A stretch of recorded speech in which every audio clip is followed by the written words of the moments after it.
की प्रस्तावना यानी प्रियम्बल पर एक गहरी नजर डालेंगे। हाँ, ये विषय न केवल दिलचस्प है बल्कि परीक्षाओं के लिए भी बहुत महत्वपूर्ण है। बिल्कुल। और इसे आसान बनाने के लिए हमारे पास कुछ स्लाइड्स हैं जो इस विषय को बहुत ही सरल और विजुअल तरीके से समझाएंगी। तो चलिए शुरू करते हैं। तो पहली स्लाइड पर चलते हैं। देखो, इस स्लाइड पर एक बहुत ही सुंदर 3D विजुअल है।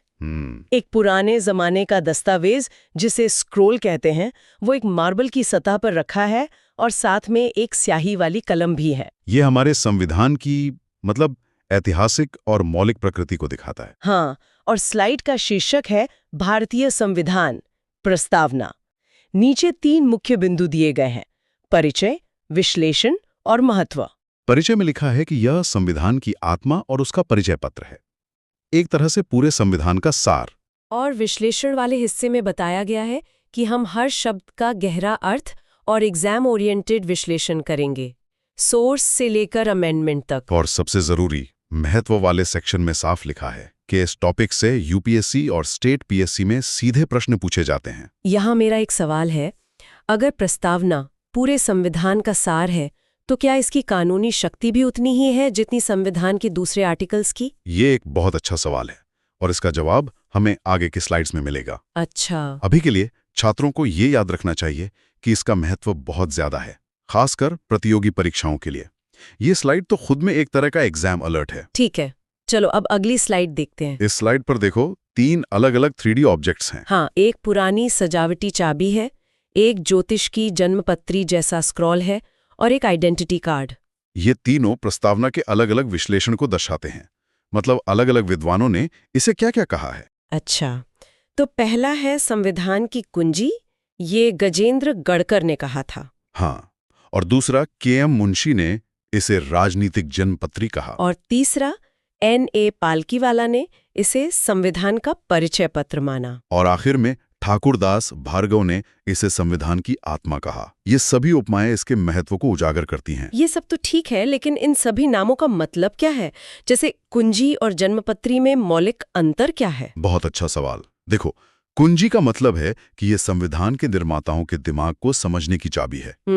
वहीं जन्मपत्री का अर्थ है कि ये हमारे देश के भविष्य के लक्ष्यों को दिखाता है, जैसे एक जन्मपत्री किसी व्यक्ति का भविष्य बताती है। अरे, यहाँ देखो, एक लाल एग्जाम अलर्ट बॉक्स है। हाँ, उसमें लिखा है कि अर्नेस्ट बार्कर ने प्रस्तावना को कीनोट कहा है। ओह, अच्छा, तो ये एक बहुत महत्वपूर्ण फैक्ट है जो सीधे एमसीक्यू में पूछा जा सकता है। बिल्कुल, इसे जरूर नोट कर लें। ठीक है, अब तीसरी स्लाइड की ओर बढ़ते हैं। वाह, इस स्लाइड का विजुअल बहुत शक्तिशाली है। हाँ, इसमें भारत का नक्शा दिखाया गया है जो लोगों की भीड़ से बना है। और बीच में संविधान की एक किताब रखी है जिससे शक्ति की किरणें निकलकर लोगों तक जा रही हैं। ये साफ दिखाता है कि शक्ति का असली स्रोत जनता है। बिल्कुल, स्लाइड का शीर्षक भी यही है, शक्ति का स्रोत, हम भारत के लोग। इसका पहला पॉइंट लोक प्रभु सत्ता मतलब पब्लिक सॉवरेनिटी की बात करता है, जिसका मतलब है कि सर्वोच्च शक्ति जनता के पास है, किसी राजा या बाहरी देश के पास नहीं। लेकिन यहाँ एक आलोचना का भी जिक्र है।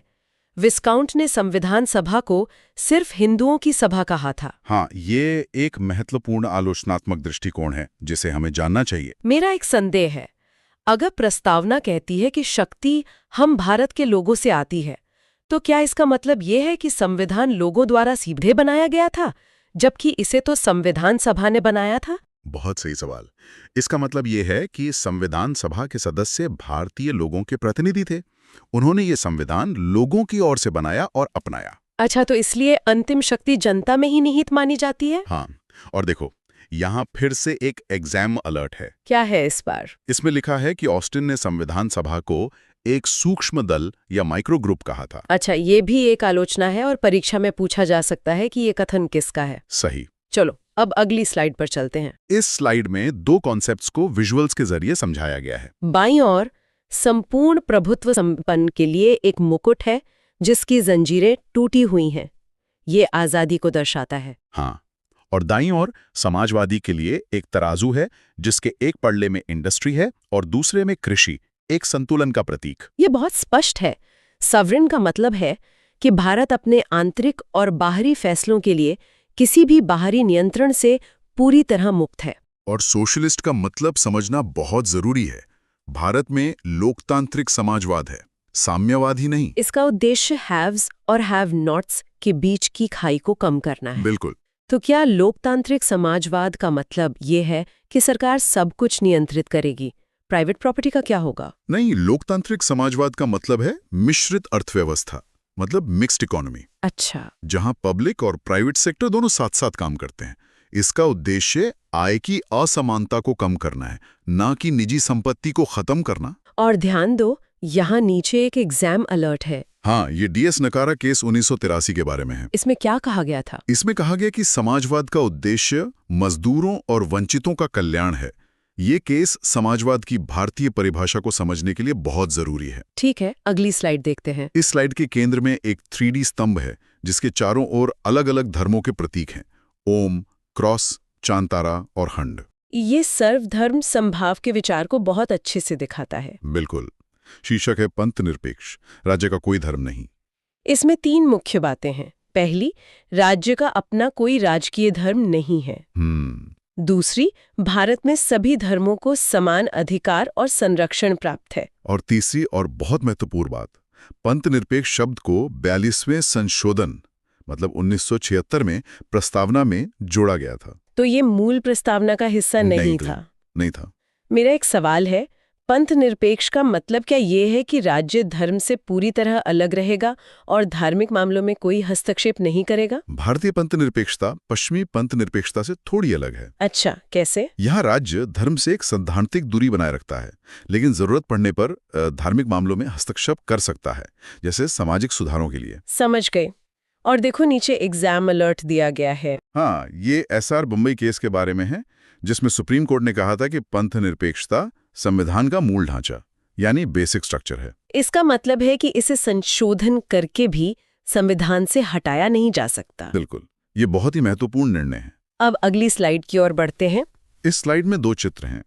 बाईं ओर लोकतंत्र के लिए एक बैलेट बॉक्स है जिसमें वोट डाले जा रहे हैं, और दाईं ओर गणराज्य के लिए एक राष्ट्रपति की कुर्सी है जो खाली है और उस पर कोई राजा नहीं बैठा है। ये अंतर को बहुत अच्छे से समझाता है। लोकतंत्र के नीचे अब्राहम लिंकन की परिभाषा दी गई है, जनता का, जनता के द्वारा, जनता के लिए। और ये भी बताया गया है कि भारत में अप्रत्यक्ष लोकतंत्र है, जहां हम अपने प्रतिनिधि चुनते हैं। और गणराज्य का अर्थ है कि राष्ट्र का प्रमुख निर्वाचित होता है, वंशानुगत नहीं, जैसे राजा या रानी। हाँ। तो क्या कोई देश लोकतांत्रिक होकर भी गणराज्य नहीं हो सकता? बिल्कुल हो सकता है, और यही हमारा अगला टॉपिक है। लेकिन उससे पहले ये समझ लो कि भारत दोनों है, लोकतांत्रिक भी और गणराज्य भी। क्योंकि हम अपने शासकों को चुनते भी हैं और हमारा राष्ट्र प्रमुख भी चुना हुआ होता है। एकदम सही। ठीक है, अब तुलना वाली स्लाइड पर आते हैं। देखो, इस स्लाइड में भारत की संसद और ब्रिटेन के शाही मुकुट की तस्वीरें हैं। हाँ, जो दोनों देशों की व्यवस्था को दर्शाती हैं। यहाँ तुलना बहुत सीधी है।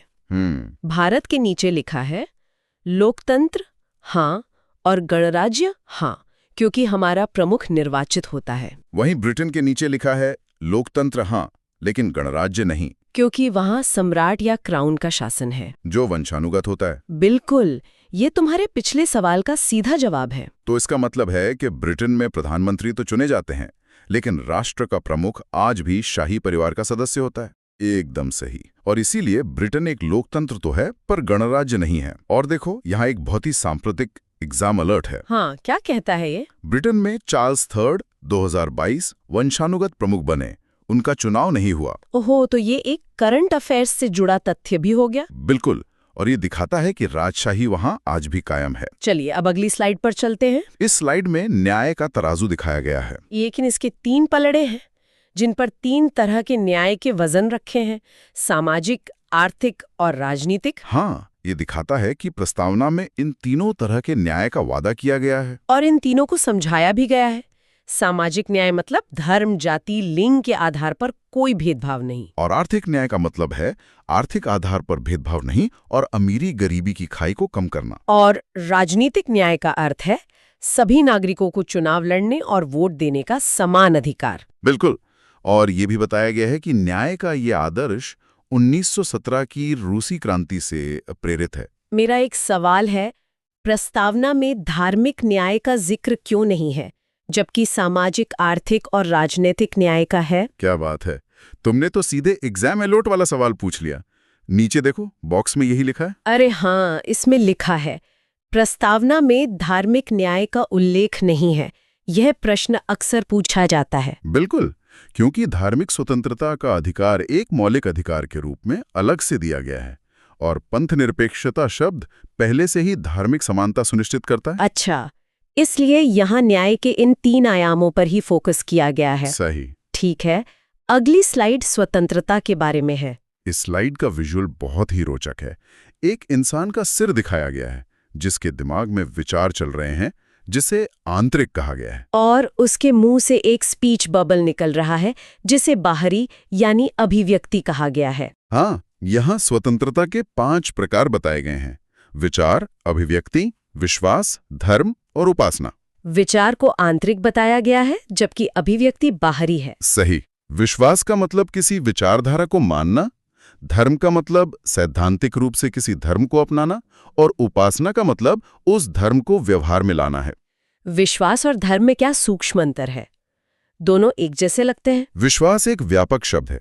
ये किसी भी विचारधारा में हो सकता है, चाहे वो राजनीतिक हो या सामाजिक। अच्छा। जबकि धर्म या फेथ विशेष रूप से आध्यात्मिक या धार्मिक आस्था से जुड़ा है। और नीचे देखो, एक नोट है जिसमें लिखा है कि ये आदर्श फ्रांस की क्रांति से लिए गए हैं। यह भी एक महत्वपूर्ण तथ्य है। अब हम समता और बंधुत्व वाली स्लाइड पर हैं। इस स्लाइड में भी 2 चित्र हैं। समता के लिए 2 पोडियम दिखाए गए हैं जो समान अवसर का प्रतीक हैं। और बंधुत्व के लिए लोग एक दूसरे का हाथ पकड़कर एक घेरा बनाए हुए हैं जो एकता और भाईचारे को दर्शाता है। बिल्कुल। समता के तहत 2 प्रकार बताए गए हैं: प्रतिष्ठा और अवसर। प्रतिष्ठा का जिक्र आर्टिकल 15 में है और अवसर का आर्टिकल 16 में। और बंधुत्व का उद्देश्य 2 चीजें सुनिश्चित करना है: व्यक्ति की गरिमा और देश की एकता और अखंडता। सही। समता का मतलब क्या ये है कि हर किसी के साथ हर परिस्थिति में एक जैसा व्यवहार किया जाएगा, जैसे एक डॉक्टर और एक इंजीनियर को समान वेतन मिलना चाहिए? नहीं, और तुम्हारा ये सवाल सीधे स्लाइड के एग्जाम अलर्ट का जवाब देता है। देखो बॉक्स में क्या लिखा है। इसमें लिखा है, समान परिस्थिति होने पर ही समान व्यवहार किया जाएगा। यही समता का असली अर्थ है। बिल्कुल। इसका मतलब है equals should be treated equally. यह योग्यता या परिस्थिति के आधार पर वर्गीकरण की अनुमति देता है। यह एक बहुत महत्वपूर्ण अवधारणा है। ये स्लाइड बहुत महत्वपूर्ण लग रही है। कानूनी स्थिति के बारे में। हाँ, ये कानूनी स्थिति के बारे में है। यहाँ एक टाइमलाइन दिखाई गई है जिस पर एक जज का हथौड़ा है। और टाइमलाइन पे 2 महत्वपूर्ण केस हैं, 1960 का बेरुबारी केस और 1973 का केशवानंद भारती केस। तो बेरुबारी केस में सुप्रीम कोर्ट ने कहा कि प्रस्तावना संविधान का अंग नहीं है, नॉट अ पार्ट। हाँ, लेकिन 1973 के केशवानंद भारती केस में सुप्रीम कोर्ट ने अपना निर्णय बदला और कहा कि प्रस्तावना संविधान का अभिन्न अंग है, इंटीग्रल पार्ट। एकदम सही। और नीचे निष्कर्ष दिया गया है कि ये प्रस्तावना में संशोधन हो सकता है, लेकिन इसके मूल ढांचे को नहीं बदला जा सकता। मेरा एक सवाल है, अगर ये संविधान का अभिन्न अंग है तो क्या हम इसे लागू करवाने के लिए कोर्ट जा सकते हैं? ये एक बहुत ही प्रैक्टिकल सवाल है। इसका जवाब दाईं ओर के नोट बॉक्स में है। अच्छा। इसमें साफ लिखा है कि प्रस्तावना नॉन जस्टिशिएबल है, मतलब गैर न्यायोचित। इसका मतलब है इसे लागू करवाने के लिए कोर्ट नहीं जा सकते। बिल्कुल। ये शासन के लिए एक मार्गदर्शक सिद्धांत की तरह है, लेकिन कानूनी रूप से बाध्यकारी नहीं है। और ये हमारी आखिरी स्लाइड है। हाँ, इस स्लाइड में एक दस्तावेज पर कलम से सोशलिस्ट, सेक्युलर, इंटेग्रिटी शब्द लिखते हुए दिखाया गया है। ये 42वें संशोधन का प्रतीक है। सही।